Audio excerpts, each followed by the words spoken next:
को लोकतंत्र का महापर्व कहा जाता है और इस पर्व को संपन्न कराने में करोड़ों अरबों खर्च होते हैं, लेकिन इस पवित्र पर्व को भ्रष्ट अधिकारी लूट पर्व में बदल रहे हैं, जिसका खुलासा न्यूज़ 18 करने जा रहा है। और आपको दिखाएंगे कि कैसे लोकतंत्र के महापर्व में भ्रष्टाचार का घुन लग गया है, कैसे चुनाव में सरकारी राशि की बंदरबांट हुई है। आप जानकर हैरान रह जाएंगे कि सिर्फ एक वेंडर ने 10 से 15 करोड़ का फर्जीवाड़ा किया है।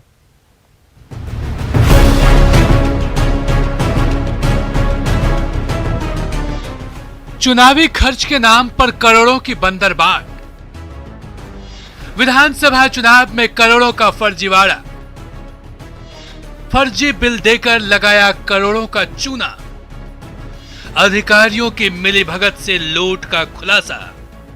न्यूज़ 18 के हाथ जो कागजात लगे हैं वो बताते हैं जो किस तरीके से फर्जी बिल जो है वो जमा किया गया और उसे निकालने का प्रयास किया गया। यह संयोग रहा जो जिला पदाधिकारी बदल गए और नए जिला पदाधिकारी ने इस मामले की जब जांच कराई तो सिर्फ एक वेंडर के जो बिल थे उसमें 70% गड़बड़ी पाई गई। नए डीएम की जांच में खुलासा हुआ है कि 2 रुपए की मोमबत्ती 29 रुपए में खरीदी तो 50 रुपए के झाड़ू के लिए 98 रुपए का बिल दिया गया। कई सामान के दाम से ज्यादा तो उसका किराया वसूला गया। ये बड़ा घोटाला मधेपुरा में विधानसभा चुनाव 2020 के दौरान हुआ। चुनावी सामग्री सप्लाई करने वाली एजेंसी ने 10 से 15 करोड़ का फर्जी बिल दिया। शुरुआती जांच में ही 5 से 10 करोड़ के 9 बिल को फर्जी पाया गया। बाद में करीब 10 करोड़ के बिल की जांच कराई गई तो उसमें भी 6 करोड़ से ज्यादा का फर्जीवाड़ा पाया गया। एजेंसी को पहले के डीएम ने 2 करोड़ 95 लाख एडवांस भी दे दिया था। ऐसे में एजेंसी को 15 लाख 37 हजार रुपए को जमा करने का आदेश दिया गया, जो अब तक जमा नहीं हुआ है। जांच करवाए तो एक वेंडर का बिल 10-10 करोड़ था तो उसको 7-7 करोड़ कट जाता है। सोचिए कितना बड़ा फर्जी बिल दिया जाता है और कितना बड़ा फर्जी घोटाला होता है।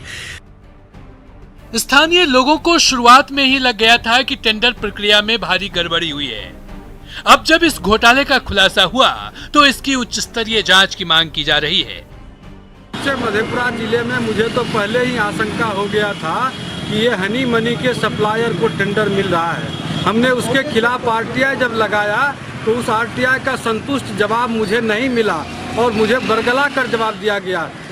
लोकतंत्र के महापर्व में इस प्रकार प्रशासनिक स्तर पर पैसों का बंदरबाट होना, लूट करना, ये अत्यंत ही दुखद है।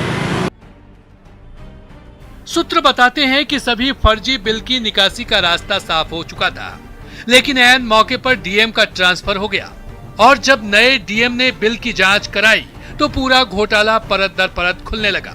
29 करोड़ का बिल 13 करोड़ हो गया। सिर्फ सहरसा जिले के विजय श्री प्रेस नामक वेंडर के 9 बिल पूरी तरह फर्जी पाए गए, जिसकी राशि 5 से 10 करोड़ की बताई जा रही है।